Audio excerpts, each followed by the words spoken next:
خلق چار چیزیں ہیں: سخاوت، نصیحت، الفت اور حقیقت۔ مرد سیرت سے ہے نہ کہ صورت سے۔ اس شخص کے ساتھ صحبت کرو جو نیکی کر کے بھول جائے اور جو حق اس پر ہو وہ ادا کرے۔ سب راہ بند ہیں سوائے محمد صلی اللہ تعالی علیہ وسلم کے طریقے کے، جو اس پر چلے منزل کو واصل ہو جاتا ہے۔ صدیق وہ ہے جس کا صدق افعال، اقوال اور احوال میں ہمیشہ قائم رہے۔ آزادی حاصل نہیں ہو سکتی جب تک کہ عبودیت پوری نہ ہو۔ صادق وہ ہے کہ جب اس کو دیکھو تو ویسا ہی پاؤ جیسا کہ سنا تھا۔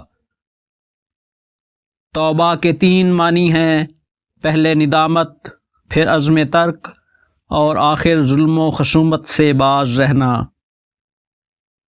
علماء کا تمام علم 2 حرفوں میں محدود ہے: عقیدے کی درستگی اور خدمت میں صرف حق کا لحاظ۔ محبت خدا کی امانت ہے، جو محبت کسی عوض پر ہو زائل ہو جاتی ہے جب عوض اٹھ جائے، چنانچہ وہی محبت پائیدار ہے جو صرف اللہ تعالیٰ کی خاطر ہو۔ جب محبت کامل ہو جاتی ہے تو ادب کی شرط گر جاتی ہے۔ اللہ تعالیٰ کی ربوبیت کو پہچانیں۔